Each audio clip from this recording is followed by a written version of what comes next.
ముందస్తుగా ప్రజల్ని అలర్ట్ చేయకపోవడం వల్ల, ఇది పూర్తిగా ప్రభుత్వ వైఫల్యం వల్లనే ఇంత పెద్ద ఎత్తున ప్రాణ నష్టం, ఆస్తి నష్టం జరిగింది. మేము ఈరోజు బీఆర్ఎస్ పార్టీ పక్షాన మాజీ మంత్రివర్యులు సబితా ఇంద్రారెడ్డి గారు, పువ్వాడ అజయ్ కుమార్ గారు, జగదీశ్వర్ రెడ్డి గారు, అదేవిధంగా గౌరవ రవిచంద్ర గారు, నామా నాగేశ్వరరావు గారు, వివేక్ గౌడ్ ఎమ్మెల్యే గారు, మా సండ్ర వెంకట వీరయ్య సీనియర్ మాజీ శాసనసభ్యులు, అదేవిధంగా కౌశిక్ రెడ్డి ఎమ్మెల్యే గారు, షంబీపూర్ రాజు ఎమ్మెల్సీ గారు, వివేక్ గౌడ్ ఎమ్మెల్యే గారు అందరము ఈరోజు పార్టీ తరఫున వారికి సహాయం అందించడం కోసం వచ్చాం. వరద చర్యలు ప్రభుత్వం ఎట్లా తీసుకుంటుంది, సహాయక చర్యలు పరిశీలించడానికి వచ్చాం.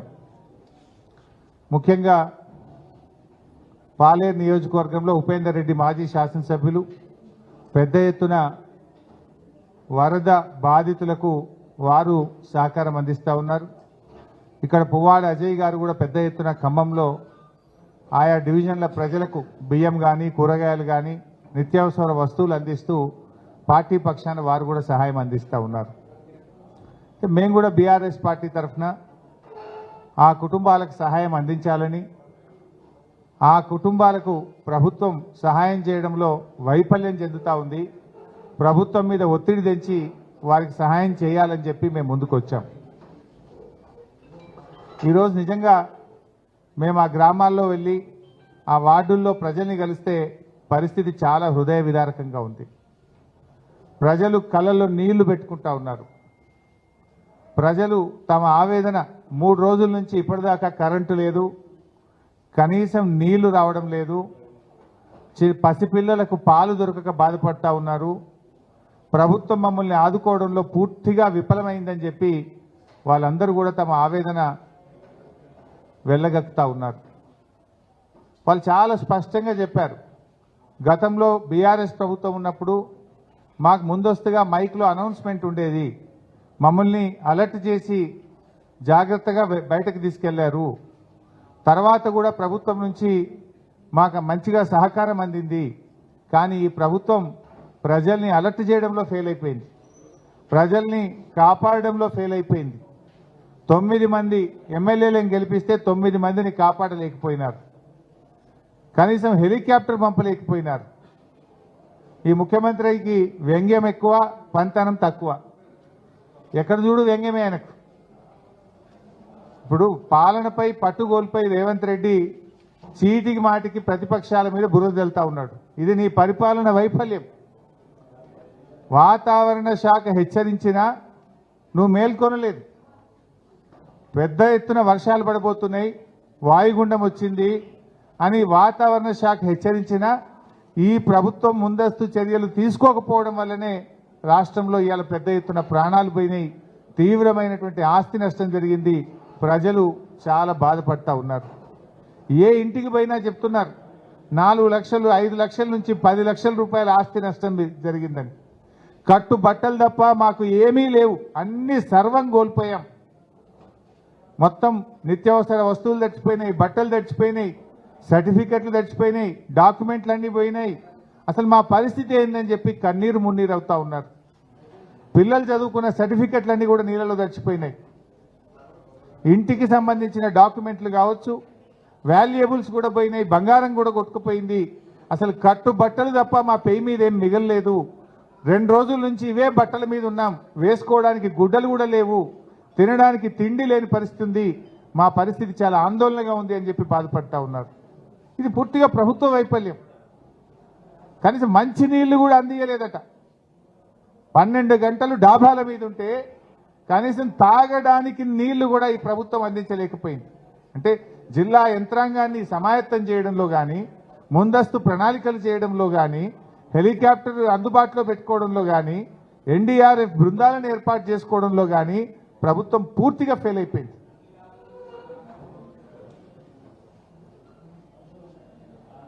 ఆ ముఖ్యమంత్రి గారు మరి ఆ రోజు ప్రతిపక్షంలో ఉన్నప్పుడు చనిపోయిన కుటుంబాలకు 25 లక్షల రూపాయలు ఇవ్వాలని అడిగారు. ఇదే సీతక్క గారు అడిగారు. మేము అడుగుతా ఉన్నాం ప్రభుత్వాన్ని, తక్షణమే చనిపోయిన కుటుంబాలన్నిటికీ 25 లక్షల రూపాయలు ఎక్స్గ్రేషియా ఇవ్వాలి. మీరు గతంలో అడిగిందే నేను చెప్తున్నా, మీకు మాట మీద నిలబడండి. మీరు ఆ రోజు ప్రతిపక్షంలో మాట్లాడారు కదా, అది అందించి కనీసం మాట మీద నిలబడండి. ఇలా ఏ ఇంట్లో చూసినా 5 లక్షల నుంచి 10 లక్షల రూపాయలు నష్టం జరిగింది. కనీసం వరదలో పూర్తిగా మునిగిపోయినటువంటి ఇళ్లకు తక్షణమే 2 లక్షల రూపాయల ఆర్థిక సహాయం అందించాలని కోరుతా ఉన్నాం. వాళ్ళు చెప్తున్నారు ఇవాళ ఇళ్లకు పోతే 10,000 ఏ మూలకు సరిపోవు, దయచేసి మమ్మల్ని ఆదుకోండి, ఈ ప్రభుత్వాన్ని నిద్రలేపండి అని చెప్పి వాళ్ళు చెప్తా ఉన్నారు. 2 లక్షల రూపాయల కనీస ఆర్థిక సహాయం అందించాలని చెప్పి కూడా మేము ప్రభుత్వాన్ని డిమాండ్ చేస్తూ ఉన్నాం. అదేవిధంగా పిల్లలై ఇంటర్మీడియట్ కానీ 10th కానీ డిగ్రీ కానీ ఇంజనీరింగ్ సర్టిఫికేట్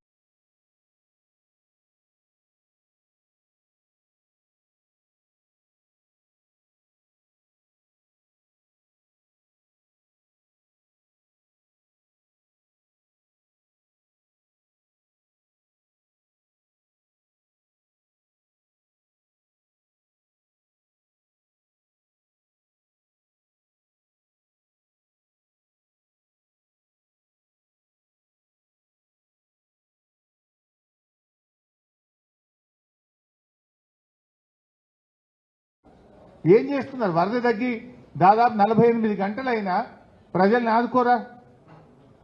అన్నం కూడా పెట్టడంలో ఫెయిల్ అయిపోయింది ఈ ప్రభుత్వం. కనీసం ఇంత భోజనం ప్యాకెట్లన్నా పంపాలి కదా.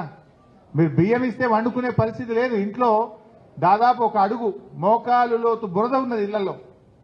నీళ్లు ఏవైతివి, ఆ బురదను తీసుకోవడానికి వాళ్ళు నానా తంటాలు పడుతున్నారు. కట్టుకోవడానికి బట్టలు లేవు, కరెంటు లేదు, నీళ్లు లేవు. బియ్యం ఒక 5 కిలోలు ఇచ్చిపోతే వాళ్ళు ఎట్లా వండుకోవాలి, ఎట్లా తినాలి? కనీసం ఇంత అన్నం ప్యాకెట్లు కూడా సరఫరా చేయడం చేతనైతే లేదా ఈ ప్రభుత్వానికి? పూర్తిగా ఈ ప్రభుత్వం ఒక దివాళకోరు ప్రభుత్వంగా మారిపోయింది. ముఖ్యమంత్రికి వ్యంగ్యం ఎక్కువ. మోకాలికి బోడగొండుకు లింకు పెట్టి పిచ్చి మాటలు మాట్లాడే ప్రయత్నం చేస్తూ ఉన్నాడు ముఖ్యమంత్రి గారు. ఇక మేము డిమాండ్ చేస్తూ ఉన్నాం. కేంద్రం కూడా ఫెయిల్ అయిపోయింది. ఈరోజు కేంద్ర ప్రభుత్వం కూడా రాష్ట్రాన్ని ఆదుకోవడంలో ఫెయిల్ అయింది. 8+8 = 16 కాదు, 0 అయింది. కేంద్ర బడ్జెట్లో 0, వరద సహాయంలో కూడా నష్టమే అయిపోయింది. ఏమైంది? కేంద్రం నుంచి ఎన్డీఆర్ఎఫ్ బృందాలు ఎందుకు పంపలేకపోయారు? కనీసం ఒక హెలికాప్టర్ని ఎందుకు పంపలేకపోయారు? ప్రాణాలు కాపాడడంలో రాష్ట్ర కేంద్ర ప్రభుత్వాలు ఫెయిల్ అయిపోయినాయి. ముఖ్యమంత్రి గారిని డిమాండ్ చేస్తున్నాం, అఖిల పక్షాన్ని ఢిల్లీ తీసుకుపోండి, మేము వస్తాం. ప్రధానమంత్రిని నిలదీద్దాం, పదండి. ఎందుకు మన రాష్ట్రానికి సాయం చేయరు అడుగుదాం. అఖిల పక్షాన్ని ఢిల్లీకి తీసుకుపోండి. అన్ని పార్టీల వాళ్ళు వస్తాం. బీజేపీ వాళ్ళు వస్తారా రారా, ప్రజలు చూస్తారు వాళ్ళ సంగతి. అంటే ఇలా రాష్ట్ర కేంద్ర ప్రభుత్వాల నిర్లక్ష్యానికి ఖమ్మం మహబూబాద్ జిల్లా ప్రజలు బలైపోయింది. ఈరోజు ఎంత వాళ్ళ కళ్ళలో నీళ్ళు వస్తున్నాయి వాళ్ళని చూస్తుంటే.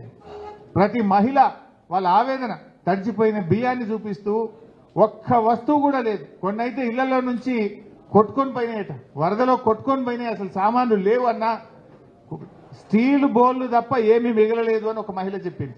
ఆ స్టీల్ సామాన్ ఒకటి కొన్ని చోట్ల మిగిలింది బురదల.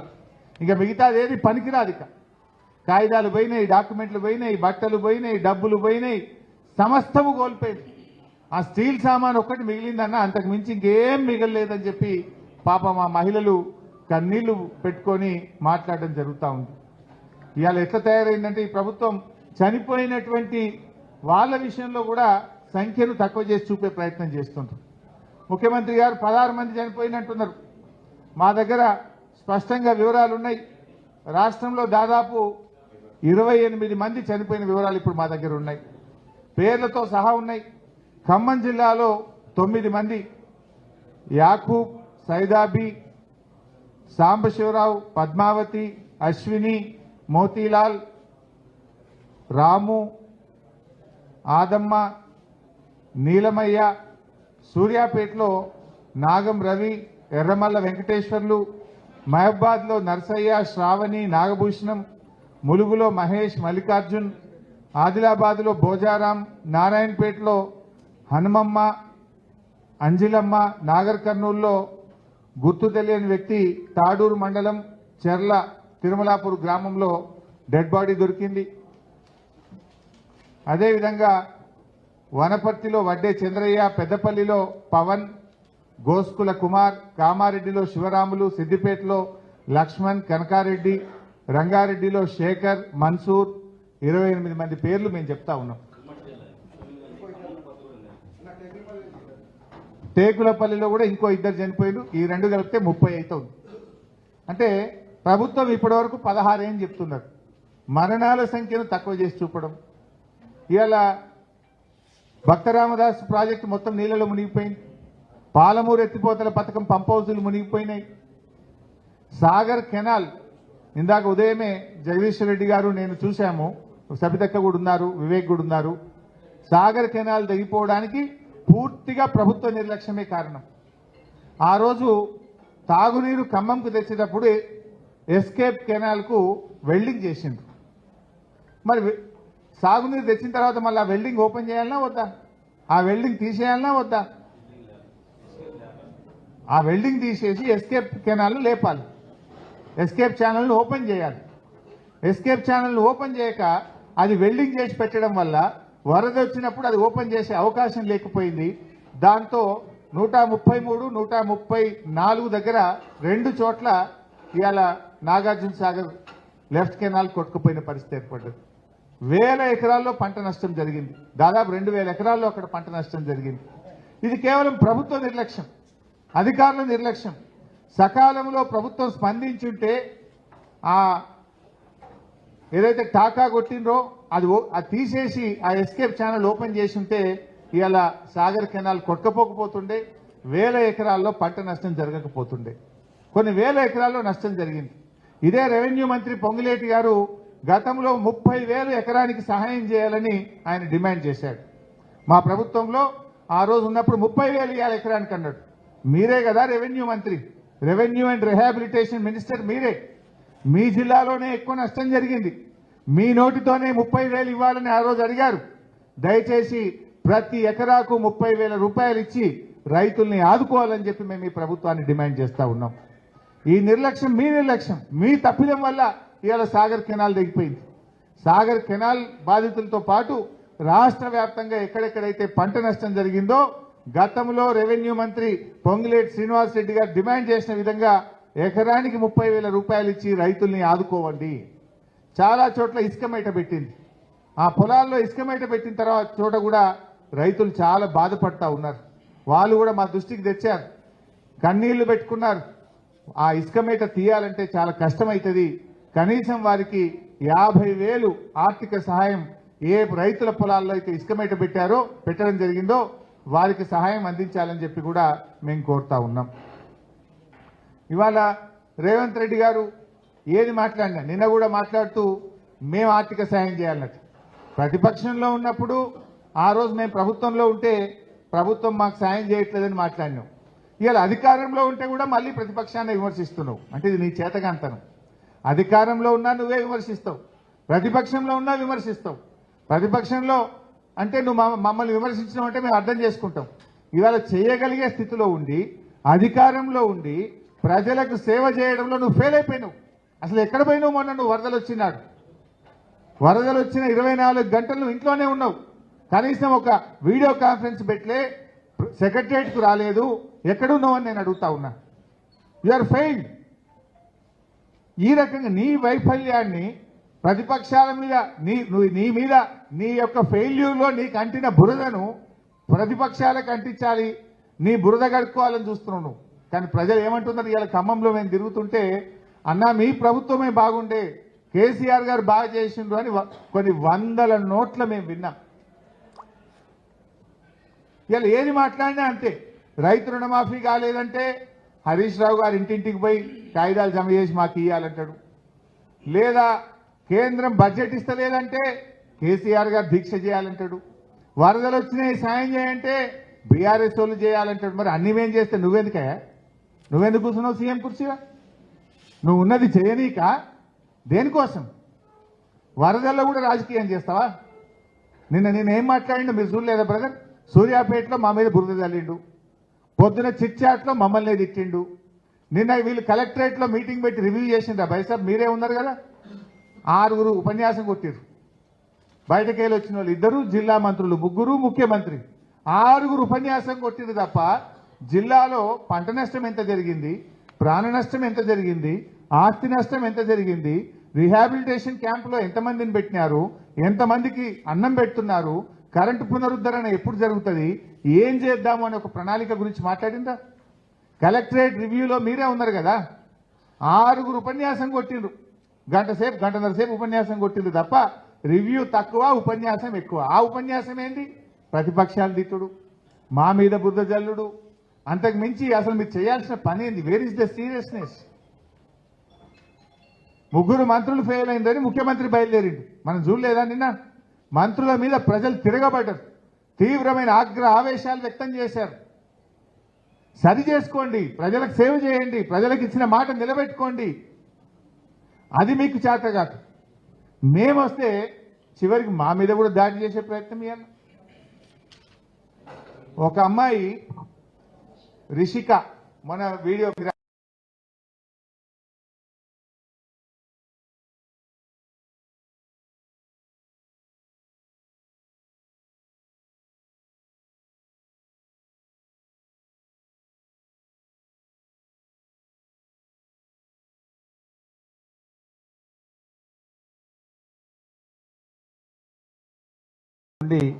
రాష్ట్ర వ్యాప్తంగా పడుతున్నటువంటి వర్షాలు, దాంట్లో ముఖ్యంగా ఖమ్మం జిల్లాలో తీవ్రమైనటువంటి నష్టం జరిగింది.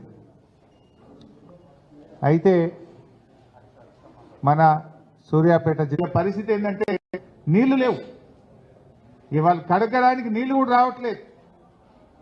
ఏం చేస్తున్నారు? వరద తగ్గి దాదాపు 48 గంటలైనా ప్రజల్ని ఆదుకోరా? అన్నం కూడా పెట్టడంలో ఫెయిల్ అయిపోయింది ఈ ప్రభుత్వం. కనీసం ఇంత భోజనం ప్యాకెట్లన్నా పంపాలి కదా. అసెంబ్లీలో మా సబితక్క లా అండ్ ఆర్డర్లో మీ ప్రభుత్వం ఫెయిల్ అయిందంటే అసెంబ్లీలో ప్రతిపక్షాల మీద దాడి, ప్రజలు ప్రశ్నిస్తే ప్రజల మీద దాడి, జర్నలిస్టులు ప్రశ్నిస్తే నీ సొంత ఊర్లో జర్నలిస్టుల మీద దాడి, రైతులు ప్రశ్నిస్తే రైతుల మీద కేసులు పెడతావు. నిన్న వరద సహాయం అందలేదని అడిగితే పోలీసుల చేత లాఠీ చార్జ్ చేస్తావు. ఇవాళ సాయం చేయడానికి ఒక ప్రధాన ప్రతిపక్ష పార్టీగా మేము ఎమ్మెల్యేలం వస్తే మా మీద కూడా దాడి చేయిస్తారా? అంటే ఏందన్నట్టు మీరు ఏం రాజ్యం నడుపుతారు? ఇదే ఆ ప్రజాపాలన. నీ ప్రజాపాలనలో ప్రజలకు మేము సాయం చేయడానికి వస్తే, ప్రజలకు మేము సహకారం ఇస్తే, ప్రజల కష్టాలు తెలుసుకునే ప్రయత్నం చేస్తే మా అజయ్ గారి కారు మీద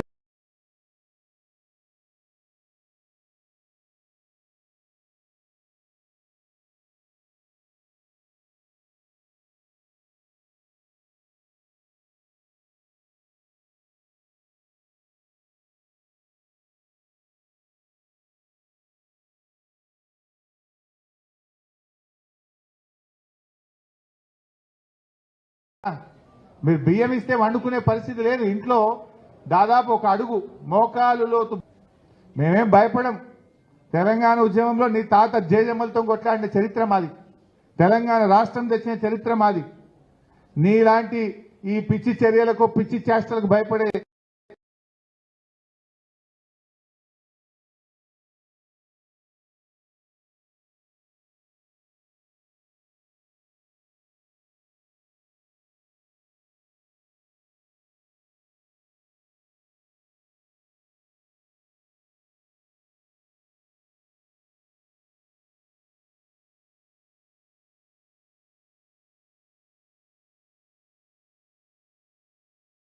వాళ్ళకి ఇన్పుట్ సబ్సిడీ అందించండి. ఇసుక పెట్టినటువంటి చోట వారికి ఎకరానికి 50,000 రూపాయల సాయం అందించండి. అదేవిధంగా సర్టిఫికెట్లు, డాక్యుమెంట్లు ఎవరైతే నష్టపోయినరో ఇంటి రిజిస్ట్రేషన్ డాక్యుమెంట్లు కానీ, అదేవిధంగా మున్సిపల్ డాక్యుమెంట్స్ అన్నీ కూడా పోయినాయి. అదేవిధంగా పిల్లల సర్టిఫికెట్స్ అన్నీ కూడా పోయినాయి. వాళ్ళందరికీ కూడా దయచేసి ఉచితంగా సర్టిఫికెట్లు ఇప్పించే కార్యక్రమం చేపట్టండి. ఇళ్లలో పూర్తిగా మునిగిపోయి కట్టుబట్టలు తప్ప ఏమీ లేనటువంటి ఇండ్లు ఉన్నాయి. దాదాపు నాకు తెలిసి ఒక 3,000 ఇళ్లు ఖమ్మంలో ఉన్నట్టుగా ప్రాథమిక అంచనా, మా పార్టీ అంచనా. ఫ్రిడ్జ్లు, టీవీలు, గ్రైండర్లు, కూలర్లు, బట్టలు, బెడ్స్, బియ్యము సమస్తం బట్టలు తప్ప ఏమీ లేవు. ప్రతి ఇల్లు 4-5 లక్షల నుంచి 10 లక్షలు నష్టపోయింది. వారికి ఇంటికి 2 లక్షల రూపాయల ఆర్థిక సహాయం అందించి ఆ కుటుంబాలను ఆదుకోవాలి, కాపాడాలని చెప్పి బీఆర్ఎస్ పార్టీ డిమాండ్ చేస్తుంది. కేసీఆర్ గారి హయాంలో గతంలో వరదలు వస్తే మా అజయ్ గారు, వీరయ్య గారు, ఉపేందర్ రెడ్డి గారు వీళ్ళందరూ ఆ రోజు రిటైనింగ్ వాల్ కట్టి దీనికి ఒక శాశ్వత పరిష్కారం కావాలని చెప్పి కోరారు. ఆ రోజు కేసీఆర్ గారు 650 కోట్లతోని 2 వైపులా 8.5 కిలోమీటర్ల రిటైనింగ్ వాల్ను శాంక్షన్ చేశారు. ఆ పనులు నత్తనడక నడుస్తున్నాయి. ఆ పనులను యుద్ధ ప్రాతిపదికన పూర్తి చేయాలి. ఖమ్మంను శాశ్వతంగా ఈ వరద నుంచి దూరం చేసే విధంగా ఆ రోజు కేసీఆర్ గారు మంజూరు చేసిన పనులను త్వరితగతిన పూర్తి చేయాలని చెప్పి కూడా మేము బీఆర్ఎస్ పార్టీ తరఫున డిమాండ్ చేస్తా ఉన్నాం. Thank you.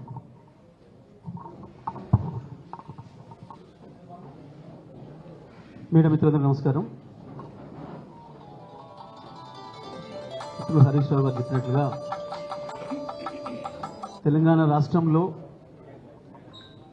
రాష్ట్ర ప్రభుత్వం అనేది పూర్తిగా విఫలమైంది. ప్రజలు చెప్తున్న మాట అది. సార్ మా గతంలో వరదలు వచ్చినాయి. వరదలు వచ్చినప్పుడు ముందుగానే అనౌన్స్మెంట్ చేసిండ్రు, వచ్చి మీరు సురక్షిత ప్రాంతాలకు వెళ్ళాలి అని చెప్పి ప్రభుత్వ యంత్రాంగం అంతా కూడా సహకరించి, స్థానిక ప్రజాప్రతినిధులు అందరూ కూడా సహకరించి మాకు రక్షణ కల్పించిండ్రు. ఇంత నష్టం జరగలేదు మాకు. ఈసారి ప్రభుత్వం ఎక్కడుందో మాకు కనపడతలేదు ఈరోజు కూడా అని చెప్పి స్పష్టంగా చెప్పాను. నిన్న ముఖ్యమంత్రి గారు వస్తే కనీసం దిగొచ్చి మమ్మల్ని ఒక మాట అడుగుతాడేమో అని అనుకున్నాం.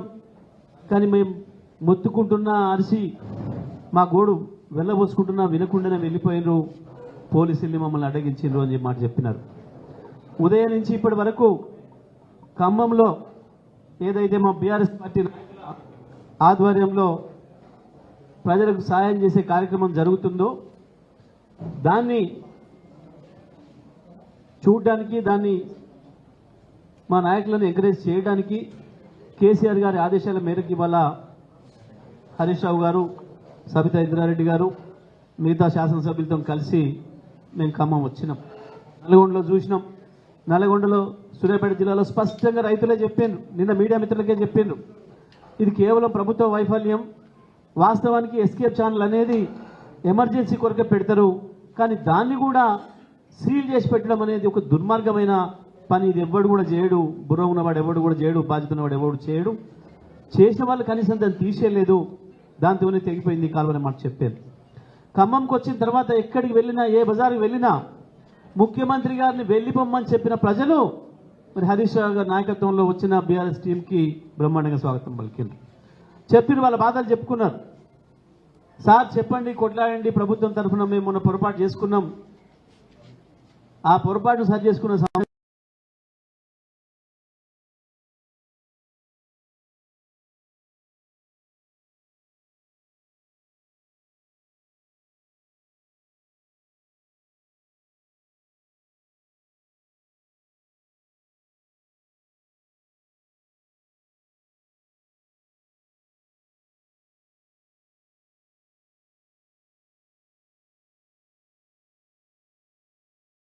ఒక గూండా, ఒక రౌడీ షీటర్ మిక్కిలినే నరేందర్ అనబడే వాడి నాయకత్వంలో 5-6 వచ్చి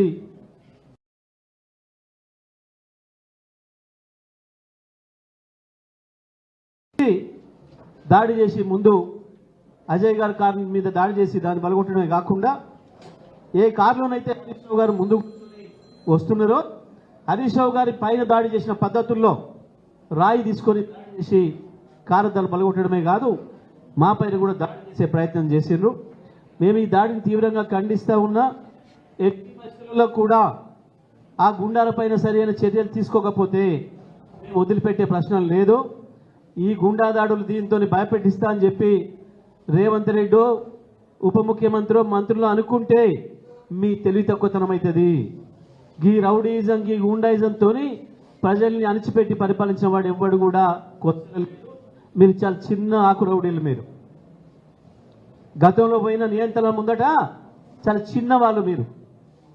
కానీ ఒక్కసారి ప్రజాబలం చూపించడం మొదలైతే తెలంగాణ మీరు అడ్రస్ కూడా ఉండరు. చిల్లర వేషాలు మానుకో రేవంత్. ఇప్పటికైనా ప్రతి సందర్భంలో ప్రజలందరూ కూడా విజ్ఞప్తి చేస్తా, మీడియా మిత్రులు కూడా విజ్ఞప్తి చేస్తున్నా, ఏదైనా ఒక సమస్య రాగానే దాన్ని పక్కదారి పట్టించడం కొరకు హింస వైపు తీసుకుపోయే ప్రయత్నం చేస్తున్నాడు. మొన్న మొదటి రోజు సిద్దిపేటలో ఒక పథకం ప్రకారం పోలీసులు వెంట ఉండిపోయి 2-3 కాంగ్రెస్ రౌడీలను తీసుకుపోయి హరీష్ రావు గారి క్యాంపస్ మీద దాడి. తెల్లవారి మళ్ళీ రుణమాఫీ విషయంలో ఫెయిల్ అవుతున్న విషయం బయటకు వస్తుందని చెప్పి కొండారెడ్డిపల్లికి వెళ్ళిన విలేకరులపైన దాడి చేయించింది. ఇవాళ స్వయంగా ఖమ్మం వస్తే ప్రజల్ని కలిసి వాళ్ళ బాధలు విని వాళ్ళకు ధైర్యం చెప్తుంటే స్వయంగా హరీష్ రావు గారు మేము 4 మాజీ మంత్రులం, శాసనసభ్యులం, ఎంపీలం, ఎమ్మెల్యేలం ఉన్న బృందం పైనే దాడి చేసే స్థితికి, హీనమైన స్థితికి దిగజారినమంటే అది నీ పిరికితనాన్ని తెలియజేస్తుంది తప్ప నువ్వేదో గొప్పోడి మునగాడు అనుకోకు. తుమ్మల నాగేశ్వరరావు గారు చాలా నీతులు చెప్తావు, స్పందించు. ఇవాళ జరిగిన రౌడీజం మీద నీ శిష్యుడేవాడు, రౌడీజం చేసేవాడు. ఈ రౌడీజంతో భయపెట్టిస్తావా ఖమ్మం ప్రజల్ని? దేనికి వచ్చింది మీకు ఏడుపు? మొన్న రాత్రి నుంచి ప్రజలు ఇక్కడున్న స్థానిక శాసనసభ్యుడిని అజయ్ కుమార్ని గుర్తు చేసుకుంటున్నారు, మాజీ శాసనసభ్యుడు, మాజీ మంత్రిని కేసీఆర్ని గుర్తు చేసుకుంటున్నారు. ఇట్లాంటి వరదలు వచ్చిన సందర్భంలో గతంలో మాకు అన్ని విధాలు ఆదుకున్నారు, మా వెంట నిలబడరు అని చెప్పి ప్రజలు స్వయంగా చెప్పారు.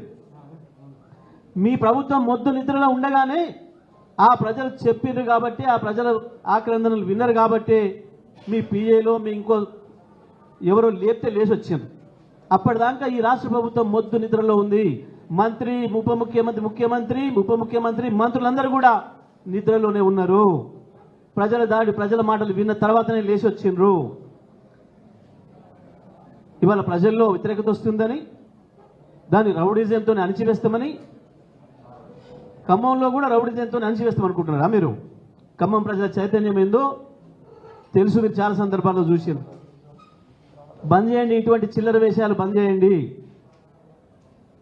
నేను ఈ జిల్లాలో ఉన్న 3 మంత్రులు డిమాండ్ చేస్తున్నా, మీకు ఏమాత్రం చిత్తశుద్ధి ఉన్నా ఆ దాడి వెనకాల మీరు లేకుంటే వెంటనే ఆ దుర్మార్గుల్ని వెంటనే అరెస్ట్ చేయాలి, ఆ గుండాలు వెంటనే అరెస్ట్ చేయాలి. పైగా కాన్వాయ్ ముందు నడుస్తున్న మా కార్యకర్తను కారు కిందకి నెట్టి ఆయన చంపే ప్రయత్నం చేశారు. ఆ గందరగోళంలోనే హరీష్ రావు గారి మీద దాడి చేసే ప్రయత్నం చేశారు. పోలీసుల సాక్షిగా ఇటువంటి దాడులతోని మమ్మల్ని నేను భయపెట్టిస్తామనుకుంటే, మేమేదో వెనుకకు పోతామనుకుంటే మీ భ్రమ అవుతుంది. తప్పకుండా మీ వెంట పడుతూనే ఉంటాం, మీ వైఫల్యాలను ఎండగడుతూనే ఉంటాం, తెలంగాణ ప్రజల్ని జాగృతం చేస్తూనే ఉంటాం. ఏ పరిస్థితులు కూడా మిమ్మల్ని వదిలిపెట్టాం. గుర్తుపెట్టుకోండి, ఈ చిల్లర పనులు మానుకోండి. ప్రతి సందర్భంలో వైఫల్యం చెందినరు, అన్ని విషయాలలో ప్రతి విషయంలో మోసమే చేస్తున్నారు ప్రజల్ని. రమ్మని మాట్లాడింది నువ్వే. కేసీఆర్ వస్తలేడు, మేమొస్తేనే భయపడి లాగులు తడుస్తున్నాయి. మీకు ఇంకా కేసీఆర్ కావాలన్నా? మీకు కేసీఆర్ వస్తే ఎట్లా ఉంటుంది వాళ్ళ ఖమ్మం ప్రజలు? నువ్వే కదా అడిగినావు నిన్న సూర్యాపేటలో. నువ్వేదో ముఖ్యమంత్రి అనుకొని ప్రజలు సాయం చేస్తామని ఎదురు చూసిండ్రు. ఏం చెప్పినావు నిన్న ఖమ్మంలో సూర్యాపేటలో? కేసీఆర్ రాట్లే, కేటీఆర్ రాట్లే, బీఆర్ఎస్ ఎమ్మెల్యేలు రాట్లే, ఎందుకో వణుకుతున్నావు ఇవాళ రాగానే. వచ్చింది నలుగురమే కదా, ఎందుకు వణుకుతున్నాం అప్పుడే? ఏ రకంగా చేస్తావు దాడి? ఏం సంబంధం? ఇక్కడెక్కడో ఉన్న కౌన్సిలరు వీడియోస్ కాలనీ ఏరియాలో ఉన్న కౌన్సిలర్కి అక్కడ ఏం సంబంధం వచ్చి దాడి చేస్తాడు?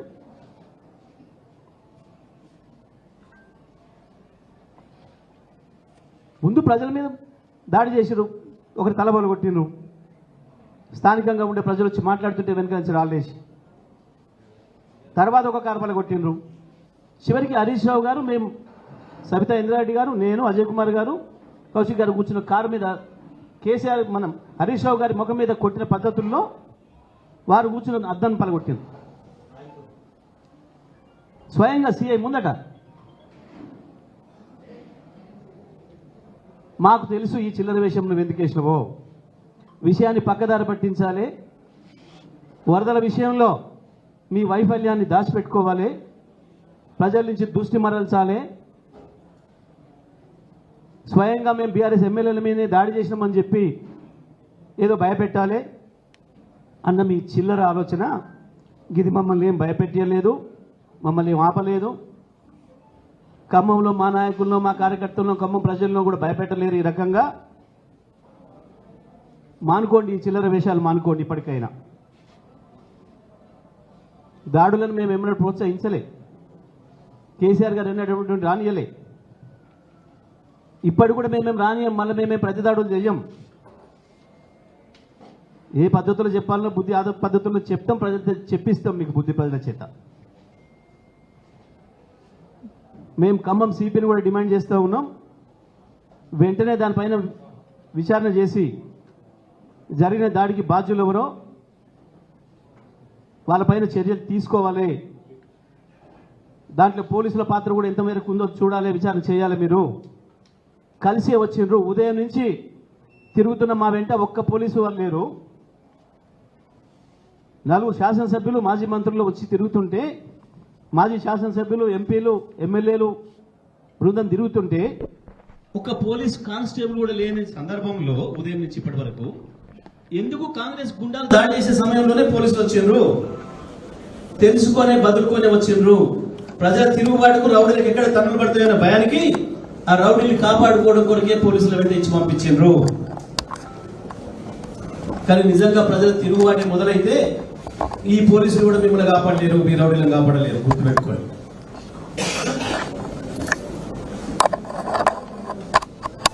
బీఆర్ఎస్ పార్టీ కార్యకర్తలకు అందరూ కూడా విజ్ఞప్తి చేస్తున్నాం, ఈ చిల్లర దాడులు పట్టించుకోవాల్సిన అవసరం లేదు. తప్పకుండా మనం అందరం కూడా ప్రజలకు అందుబాటులో ఉందాం. వరద బాధితులు ఎవరైతే ఉన్నారో వాళ్ళ సహాయ కార్యక్రమాల్లోనే ఉందాం. అందరం ఇదే బాధ్యతలో ఉందాం తప్ప ఈ చిల్లర విషయాల జోలికి మనం ఏం పోయే పని లేదు, వాటి గురించి పట్టించుకోవాల్సిన అవసరం లేదనే విషయాన్ని కూడా ఈ సందర్భంగా నేను తెలియజేస్తా ఉన్నాను.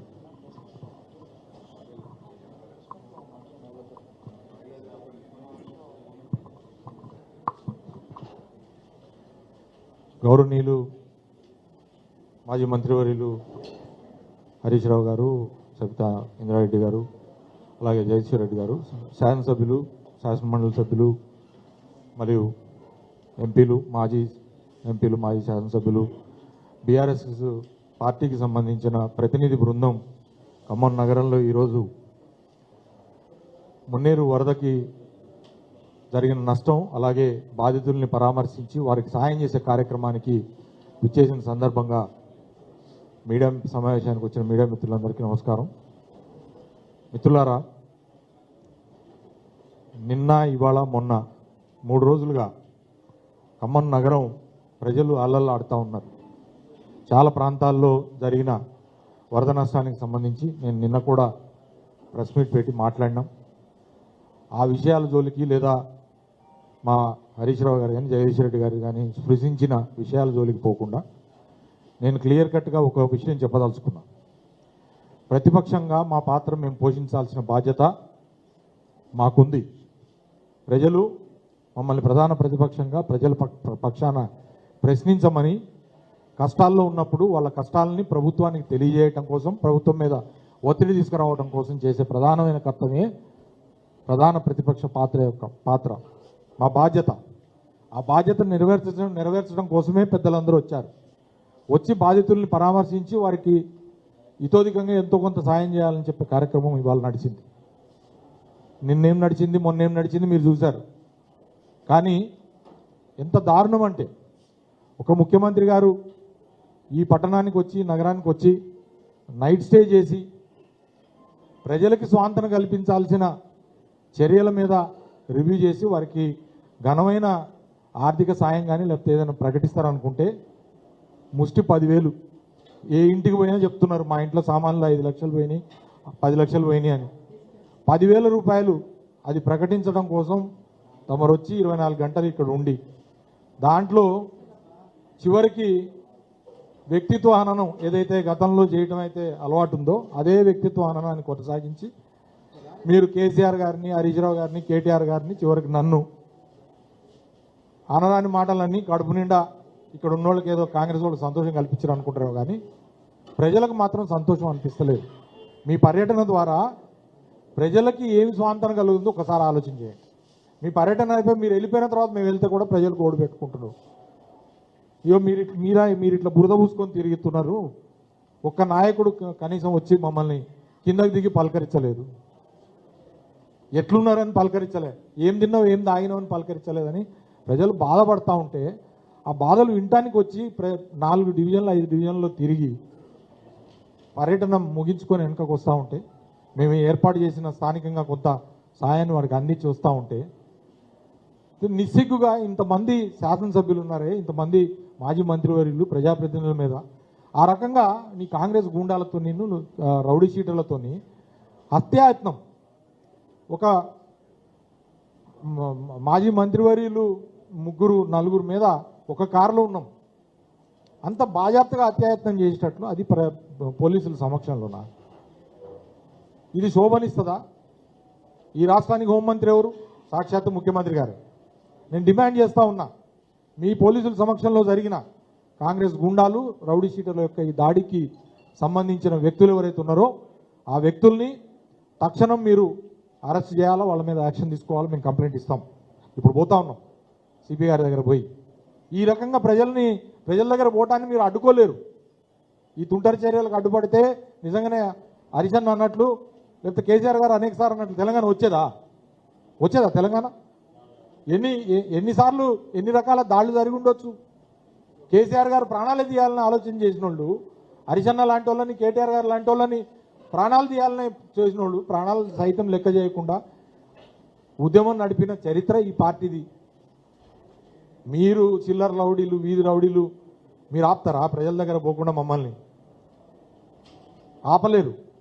కాబట్టి తస్మాత్ జాగ్రత్త. ఇది మాలో మరింత పట్టుదల పెంచుతుంది, మరింత జనం దగ్గర తిరుగుతాం మేము. మీరందరూ కూడా ఇక్కడున్న 3 మంత్రులు దీనికి బాధ్యత తీసుకోవాలి. ఇవాళ ముఖ్యమంత్రి గారితో సహా బాధ్యత తీసుకోవాలి. తీసుకొని మేము మా మీద దాడి జరిగిన దాన్ని మిగతా ప్రజాస్వామ్యవాదులు అలాగే మిగతా పార్టీలు కూడా చూస్తున్నారు కాబట్టి వాళ్ళు కూడా బాధ్యతతో ఖండిస్తారని, అట్లనే ప్రభుత్వం తక్షణం దీంతో పాటుగా ఈ వ్యక్తుల మీద దాడి చేయడం కాకుండా, దాడి చేసిన వాళ్ళ మీద చర్య తీసుకోవడం కాకుండా, మా ప్రధానమైన మా ఆక్రోశం ప్రజలకి న్యాయం జరగాల. ప్రజల కోసం అని చెప్పి మేము వచ్చినాం, ప్రజల కోసం తిరిగాం కాబట్టి ఆ వరద బాధితులకు సరైన న్యాయాన్ని ఇమీడియట్గా చేయండి. వాళ్ళకి ఇప్పటికైనా మంచినీళ్ళు పంపండి, కరెంటు పవర్ రెజ్యూమ్ చేయండి. 3 రోజులు అయింది పవర్ లేదు వాళ్ళకి, తాగటానికి మంచినీళ్ళు లేవు, తినడానికి తిండి లేదు. దయచేసి వాళ్ళకి ఇమ్మీడియట్ రిలీఫ్ మెజర్స్ ఇవ్వండి. అట్లనే మేము గతంలో చెప్పినట్టు ఇప్పుడు కూడా చెప్పినట్టు మరణించిన వారికి 25 లక్షలు, తర్వాత నగరంలో ఇళ్లలో వస్తువులు కోల్పోయిన వారికి 2 లక్షల రూపాయల చొప్పున తక్షణ సహాయం కూడా అందించాలని కూడా ప్రభుత్వాన్ని డిమాండ్ చేస్తూ సెలవు తీసుకుంటా ఉన్నాం. 2-3 విషయాలు మర్చిపోయాను. ఒకటేమో మొన్న ప్రభుత్వం ఫెయిల్ అయిపోయిన ఒక 7 వ్యక్తులు 9 ప్రాణాలు కాపాడినారు. ముఖ్యంగా వారిని అభినందించకుండా ఉండలేకపోతున్నాం.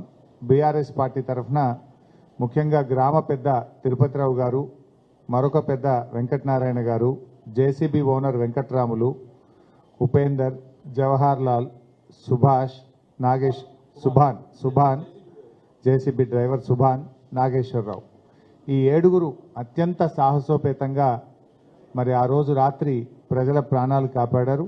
వారికి హృదయపూర్వకంగా బీఆర్ఎస్ పార్టీ అభినందనలు తెలియజేస్తూ ఉంది. వాళ్ళు ఇక్కడ ఉన్నారు, వాళ్ళకి సన్మానం కూడా చేస్తాం. ఎందుకంటే ప్రభుత్వం ఫెయిల్ అయింది. ఉదయం నుంచి సాయంత్రం దాకా అదిగో ఇదిగో హెలికాప్టర్ వస్తుందని చెప్పి హెలికాప్టర్ పంపలేకపోయినారు. చివరికి దేవుడే కాపాడాలని చేతులు ఎత్తేసినారు. కానీ అక్కడ ఈ 7 వ్యక్తులు ధైర్యం చేసి ఆ జేసీబీని పెట్టి, ఆ జేసీబీ ఓనరు, డ్రైవరు, గ్రామ పెద్దలు తాడు సహాయంతో, జేసీబీ సహాయంతో వారిని కాపాడారు. వారి ప్రభుత్వం ఫెయిల్ అయినా ఇవాళ వాళ్ళు ఒక బాధ్యతాయుతంగా కాపాడినందుకు వారిని మనస్ఫూర్తిగా అభినందిస్తూ ఉన్నాం. అదేవిధంగా ఈరోజు మా పువ్వాడ అజయ్ గారు దాదాపు 3,000 మందికి కూరగాయలు, నిత్యావసర వస్తువులు పంపిణీ చేయడానికి స్టార్ట్ చేసినారు. దాదాపు కొంతమందికి ఈరోజు అయింది, మిగతా వాళ్ళకి చేస్తున్నారు. అదేవిధంగా వడ్డీరాజు రవిచంద్ర గారు కూడా ఒక 3,000 నిత్యావసర వస్తువుల సరుకులను వారు కూడా పంపిణీ చేస్తున్నారు. వారికి కూడా అభినందనలు. అదేవిధంగా ఉపేందర్ రెడ్డి మాజీ శాసనసభ్యులు కూడా పెద్ద ఎత్తున పాలేరు నియోజకవర్గంలో నిత్యావసర వస్తువులు పంపుతున్నారు. అంతేకాకుండా మేము బీఆర్ఎస్ పార్టీ తరఫున కూడా రాష్ట్ర వ్యాప్తంగా మా నియోజకవర్గాల నుంచి కూడా రేపటి నుంచి వారికి అవసరమైన బియ్యం కానీ పప్పులు, నూనెలు, బట్టలు తదితర వస్తువులు కూడా రేపటి నుంచి మేము కూడా లారీల్లో డీసీఎంల్లో ఖమ్మం మా బీఆర్ఎస్ పార్టీ ఆధ్వర్యంలో ఇక్కడికి పంపించి పంపిణీ కూడా చేయబోతా ఉన్నాం. ఇప్పటికే రాష్ట్ర వ్యాప్తంగా బీఆర్ఎస్ పార్టీ కాల్ ఇచ్చింది. మొన్న మా సిద్దిపేటలో అయితే 4-5 లారీలు రెడీ అయినాయి. రేపు ఉదయం నేను జెండా ఊపి ఖమ్మంలో అజయ్ గారికి పంపిస్తాను. అట్లా అన్ని నియోజకవర్గాల నుంచి కూడా రాష్ట్ర వ్యాప్తంగా బీఆర్ఎస్ పార్టీ ఇతోధికంగా సాయం చేయబోతా ఉంది. ఆ కుటుంబాలను చూసిన తర్వాత నిజంగా కళ్ళల్లో నీళ్ళు వచ్చినాయి. పెద్ద ఎత్తున ఆ కుటుంబాలకు పాలేరు, ఖమ్మం ఈ ప్రాంత నియోజకవర్గ ప్రజలకు పెద్ద ఎత్తున మేము అన్ని రకాల సహాయ సహకారాలు అందిస్తాం. మా దగ్గర నుంచి కూడా ఇక్కడికి పంపించడం జరుగుతుంది. ఇకపోతే కొన్ని ఫొటోస్ ఉన్నాయి. ఈరోజు మా దగ్గర జరిగినటువంటి దాడి మీద ఫోటోలన్నీ కూడా మీకు పంపిస్తాను మీడియా మిత్రులకు. కట్టెలు పట్టుకొని పక్కనే సిఐ ఉన్నాడు, కర్రలు పట్టుకొని బండలు పట్టుకొని స్పష్టంగా దాడి చేస్తున్నారు. సిఐ, కాంగ్రెస్ గుండాలు ఇద్దరు ఆ ఫోటోలో ఉన్నారు. వీడియోస్ కూడా ఉన్నాయి, మీకు అవన్నీ కూడా షేర్ చేస్తాం. దయచేసి ప్రజలకు, మేము దానికేం భయపెట్టేళ్ళం కాదు, ఈ తాటాకు చప్పులకు భయపడం. కానీ అట్లీస్ట్ ఇప్పటికైనా మా దాడి గురించి కంటే కూడా మా బాధ, మా ఆవేదన ఆ ప్రజలకు సాయం జరగాలి. ప్రతి ఇంటికి 2 లక్షల సహాయం చేయండి. చనిపోయిన వాళ్ళకి 25 లక్షలు ఇవ్వండి. సర్టిఫికెట్లు ఉచితంగా ఇప్పించండి. వాళ్ళని, పేదల్ని కాపాడండి. మిమ్మల్ని విడిచిపెట్టాం, మేము ఇంకా కొట్లాడతాం మీ మీద. ఇప్పుడు ఇది సమయం కాదని ఓపికతో ఉన్నాం. తప్పకుండా పిల్లలకు బుక్స్ కూడా పోయినాయి మొత్తం. కొత్తగా మళ్ళీ పాఠ్యపుస్తకాలు ఇవ్వండి, నోట్ బుక్స్ ఇవ్వండి, సర్టిఫికెట్స్ ఇవ్వండి. ఆ కుటుంబాలను ఆదుకోండి. ఇప్పటికీ మంచినీళ్ళు పోలేదు, ఇప్పటికీ కరెంటు పోలేదు. మీరు ఫెయిల్ అయిపోయింది. కనీసం ఇప్పటికైనా కళ్ళు తెరిచి మా మీద దాడితో ఏమొస్తుంది? ప్రజలకు సేవ చేయండి, ప్రజలకు మేలు చేయండి. మిమ్మల్ని నమ్మి 9 సీట్లు గెలిపిస్తే ఖమ్మం ప్రజలకు దారుణంగా ఇలా మీరు అన్యాయానికి గురి చేసిండ్రు, నష్టానికి గురి చేసిండ్రు. It's total failure of the government. ఇలా కొద్దిగా మీరు జాగ్రత్త పడి ఉంటే, ముందస్తుగా మీరు సౌండ్ సిస్టమ్ పెట్టి ప్రజల్ని అలర్ట్ చేసి ఉంటే ప్రాణాలు కాపాడగలిగేది, ఆస్తి నష్టాన్ని నివారించే అవకాశం ఉండే. కానీ ఇక్కడ గవర్నమెంట్ యొక్క ఫెయిల్యూర్ అనేది చాలా స్పష్టంగా కనబడుతుంది. జరిగింది. ఇప్పుడైనా కళ్ళు తెరవండి, ఆ ప్రజల్ని కాపాడండి.